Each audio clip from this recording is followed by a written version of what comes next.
জোরে সবকিছু করে দিতে চায়। একটা হচ্ছে সন্ত্রাস, আর একটা হচ্ছে চুরি, দুর্নীতি। এই দুটো জিনিস ওদের মধ্যে আছে। যাই হোক বন্ধুগণ, সেই অবস্থা পার হয়ে আমাদের শহীদ প্রেসিডেন্ট জিয়াউর রহমান দেশ করব, নির্মাণ করব। সেই দেশে আমরা সকল মানুষকে বিভাজন নয়, বিভক্তি নয়। তিনি বললেন যে হিন্দু বা ভাইদের উপর অত্যাচারের কথা বলা হচ্ছে। আমি নিজে ছিলাম সেই সময় দুর্গাপূজার সময়, আমি কালী পূজার সময় ছিলাম। আমি দেখেছি যে সেই সমস্ত কোথাও কোনো সেই ধরনের কোনো কিছু ঘটেনি। কিন্তু ওই যে ৭২ থেকে ৭৫ যে ঘটনাগুলো ঘটেছিল আমাদের, সেই ঘটনাগুলো ন্যাশনাল আর্কাইভ থেকে পুরো মুছে দেওয়া হয়েছে। আওয়ামী লীগের সরকার সেই ঘটনাগুলো একেবারে মুছে দিয়েছে। তিনি এই কথা বলছিলেন ইতিহাস বিকৃতির কথাই। ইতিহাস বিকৃতি করে তারা সমস্ত চিহ্ন মুছে দিতে চেয়েছে। কিন্তু বন্ধুগণ, ইতিহাস মুছে দিতে চাইলে তো মুছে দেওয়া যায় না। মানুষের মধ্যে যে ইতিহাস থাকে, সেই ইতিহাস আজকে বেরিয়েছে। তাই বলছিলাম যে কথা বলতে চাই আমি, যে এই ষড়যন্ত্র চক্রান্তকে ভেদ করে জিয়াউর রহমান নতুন আমাদেরকে জাতীয়তাবাদের দর্শন দিয়েছিলেন। তারই উপর ভিত্তি করে বাংলাদেশ দাঁড়িয়েছে, বহুযুগের গণতন্ত্র দিয়েছে, সমস্ত সংবাদ মাধ্যমকে খুলে দিয়েছে, মিডিয়ার স্বাধীনতা দিয়েছে, বাংলাদেশের অর্থ দিয়ে মুক্ত করে দিয়েছে একটা বদ্ধ ভ্রান্ত সমাজতন্ত্রের চিন্তা থেকে। এবং নতুন যাত্রা শুরু হয়েছে, গার্মেন্টস ফ্যাক্টরি, রেমিটেন্স, বিদেশে যাওয়া, একটা উৎসব শুরু হয়ে গিয়েছিল সেদিন। সেই মানুষটিকেও সেদিন বাংলাদেশের শত্রুরা ষড়যন্ত্র করে হত্যা করেছে। তিনি বহুদিনের গণতন্ত্র দিয়েছিলেন। অর্থাৎ আমি যা বলতে চাইছি, যে লোকটা গণতন্ত্র দেওয়ার কথা নয়, যে মানুষটা সামরিক ছাউনি থেকে এসেছে, সেই মানুষটা আমাদেরকে বহুদিনের গণতন্ত্র দিবে।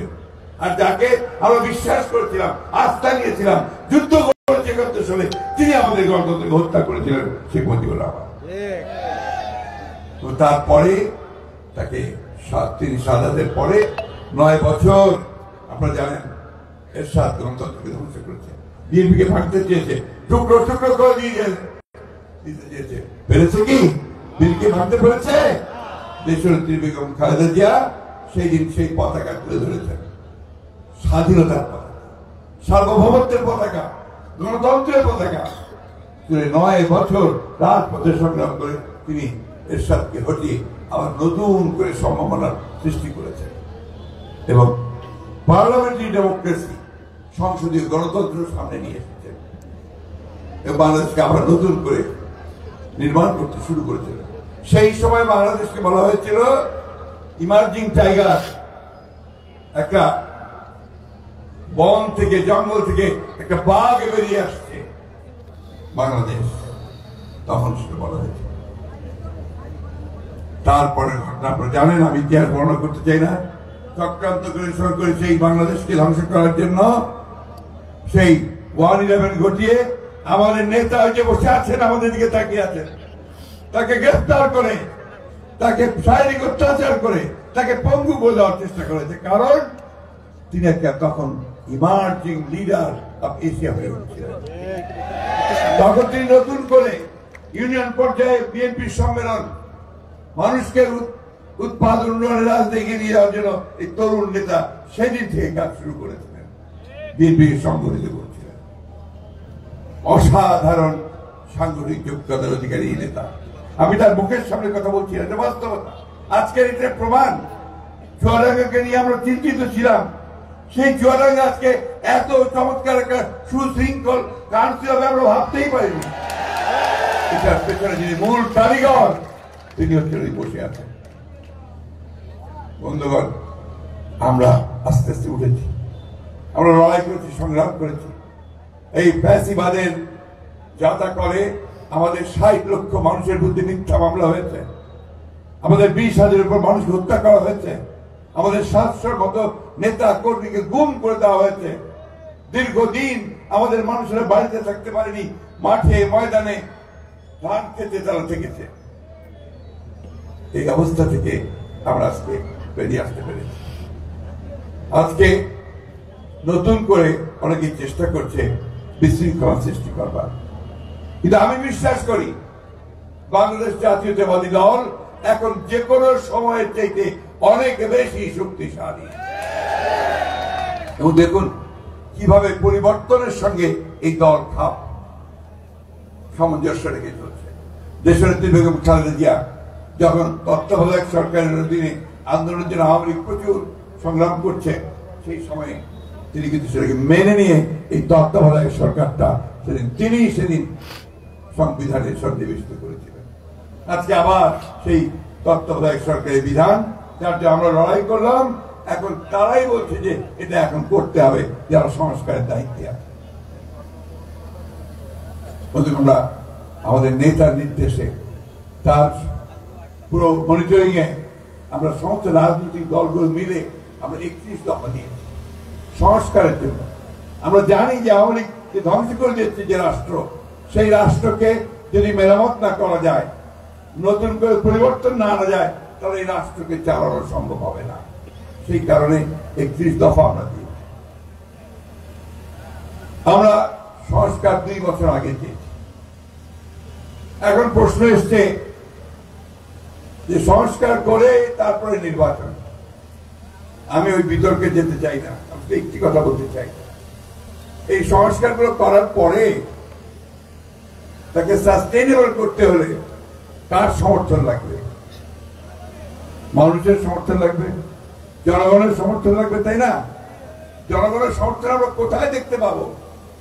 একমাত্র একটা সুষ্ঠু অবাধ নিরপেক্ষ নির্বাচনের মধ্য দিয়ে যদি একটি পার্লামেন্ট গঠিত হয়, সেই পার্লামেন্টের মাধ্যমে আমি তাদের প্রতিনিধিত্ব পাবো।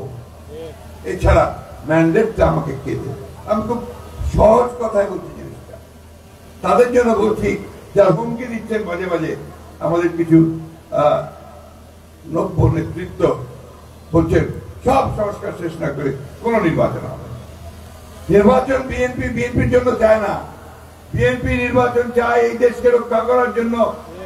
বিএনপি নির্বাচন চায় এই দেশের মানুষের আকাঙ্ক্ষা পূরণ করবার জন্য। বিএনপি গণতন্ত্র চায়, তার ভোট সে দিতে চায়, তার এমপি সে নির্বাচন করতে চায়। অনেকে আছে তা চায় না, অনেক রকম পরামর্শ, বিভিন্ন রকম কথা বলছে। আমাদের কথা খুব পরিষ্কার বক্তব্য দীর্ঘ করবো না। যে আমাদের কথা আমাদের বক্তারা বলেছেন যে আমাদের সংগ্রাম শেষ হয়নি, সংগ্রাম শেষ হবে না। বিএনপির মতো করে রাজনৈতিক দল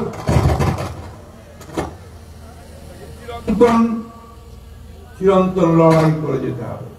সংগ্রাম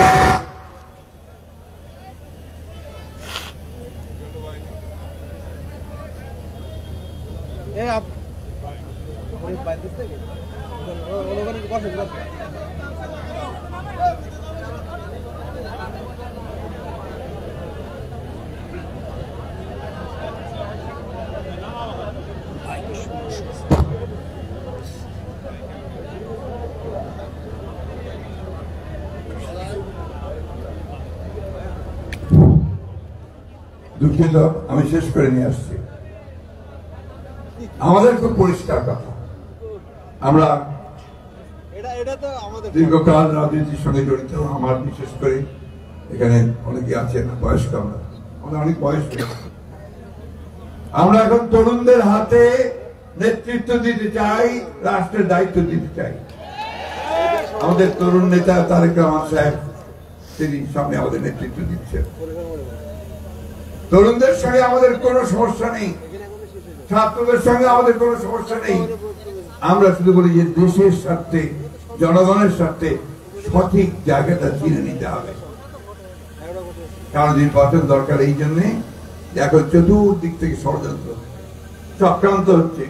এই চক্রান্ত ষড়যন্ত্রকে মোকাবেলা করে করতে পারে একমাত্র জনগণ। আর সেই জনগণের প্রতিনিধিত্ব পার্লামেন্টে পারে তাকে সুষ্ঠুভাবে সামনের দিকে এগিয়ে নিয়ে। আমরা তো বলেছি যে আমরা অবিলম্বে কয়েকটি সংস্কার চাই।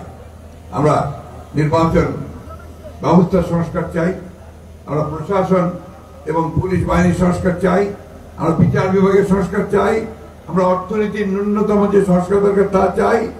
যে নির্বাচন দিয়ে তাদের হাতে ভবিষ্যতের যে সংস্কারগুলো দরকার তা নিশ্চিত করার জন্য বলতে চাই।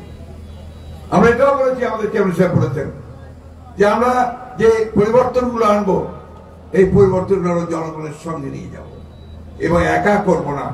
আমরা নির্বাচনের পরে যারা আমাদের সঙ্গে আন্দোলনে ছিল সেই আন্দোলনের সবাইকে নিয়ে আমরা একটা সরকার গঠন করব যারা এই সংস্কারের কাজগুলো করবে। বন্ধুগণ, নতুন সূর্য উঠেছে, সেই নতুন সূর্য আমাদের আলোকিত হতে হবে। তরুণদেরকে অবশ্যই জায়গা করে দেবো আমরা, কিন্তু সেই তরুণদেরকেও একই সঙ্গে সবাইকে নিয়ে সঠিক পথে এগিয়ে যেতে হবে।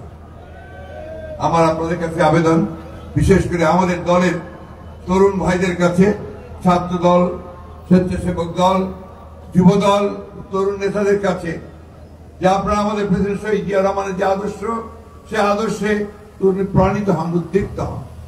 দেশনেত্রীর যে আদর্শ, সেই আদর্শে অনুপ্রাণিত হন। তারেক রহমানের যে পথ, সেই পথকে অনুসরণ করেন। ইনশাআল্লাহ আমরা সঠিক পথে আছি। এই দেশের মানুষ বিএনপিকে এত পছন্দ করে কেন? পছন্দ করে একটা কারণে, এই দেশের মানুষের রাজনীতি আর বিএনপির রাজনীতি হচ্ছে একাকার। সেটা কি? সেটা হচ্ছে বাংলাদেশ স্বাধীনতার প্রশ্নে আমাদের কোনো আপোষ নাই।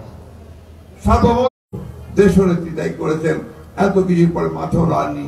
তারেক রহমান সাহেব তাই করেছেন, মাথা নোয়াননি। আমরা কেউ মাথা নোয়াইনি। আমরা জেলে গেছি, জেলে গেছি, খুন হয়েছি, গুম হয়েছি, কিন্তু আমরা ওদের কাছে মাথা নোয়াইনি।